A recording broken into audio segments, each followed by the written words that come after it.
Hello વિદ્યાર્થી મિત્રો, આજે આપણે જોવાનું છે ધોરણ 9નું ચેપ્ટર 11 પૃષ્ઠફળ અને ઘનફળ સ્વાધ્યાય 11.3નો 5મો દાખલો. હું તમને શું કહેવા માંગુ છું? એક શંકુ આકારના ખાડાના ઉપરના ભાગનો વ્યાસ તમને આપેલ છે. વ્યાસ આપેલ છે તો ત્રિજ્યા મળી જાય ને. ત્રિજ્યા એટલે શું થાય?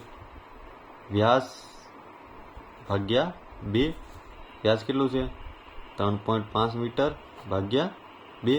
તો નામ લખી શકાય ને કે 35 ભાગ્યા 10 ગુણ્યા 2 એટલે કે 35 ભાગ્યા 20 મીટર. અને ઊંડાઈ એટલે એચ કેટલી આવેલ છે? 12 મીટર.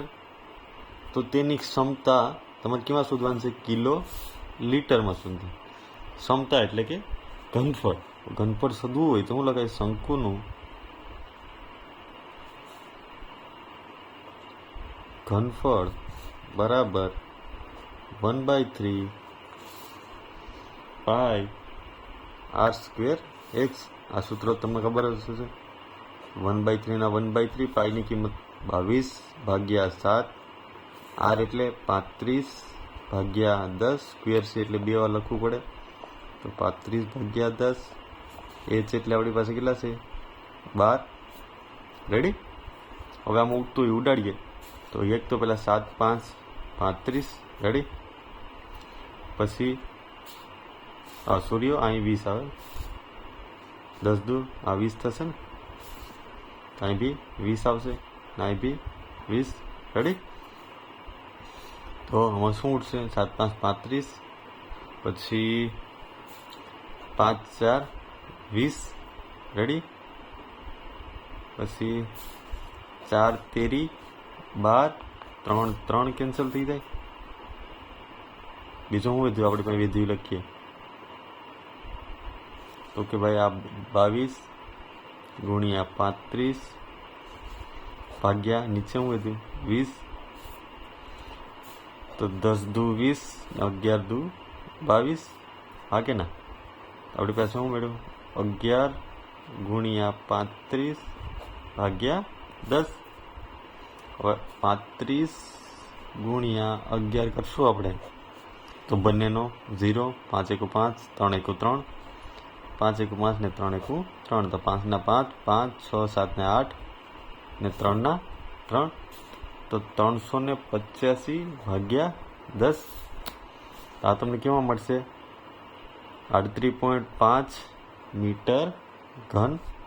રેડી? આ મીટર ઘનમાં આપણે જવાબ મેળવ્યો. તમારે લાવવાનું કેમાં છે? કિલો લીટરમાં શોધવાનું છે. કિલો લીટરમાં આપણે શોધવું હોય તો તમને એ ખબર હશે કે ભાઈ 1000 સેન્ટીમીટર ઘન બરાબર 1 લીટર થાય. બરાબર? આની પહેલાં દાખલામાં આપણે શીખી ગયા. બરાબર? હવે આપણે સેમી ઘન છે, મીટર ઘન છે ને, તો આપણે આને મીટરમાં ફેરવવા પડશે ને. આને મારે મીટરમાં ફેરવવું હોય તો આમાં હું કેટલા ઉમેરી શકું?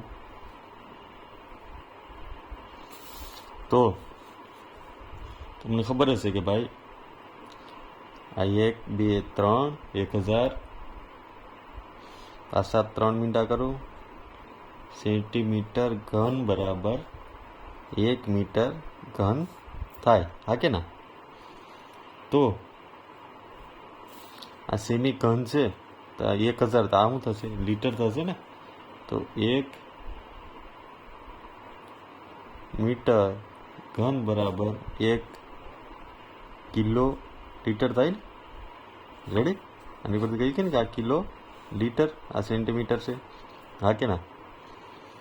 તેથી આપણે શું કહીએ કે 1 મીટર ક્યુબ તો છે આપણી પાસે, એની બરાબર 1 કિલો લીટર જ થાય. એટલે તમારો જવાબ શું આવશે? 38.5 કિલો લીટર જ તમારો જવાબ થશે. રેડી? છે ઇઝી. જો વિડીયો પસંદ આવ્યો હોય તો લાઈક એન્ડ સબસ્ક્રાઈબ કરતા ભૂલતા નહીં. Thank you.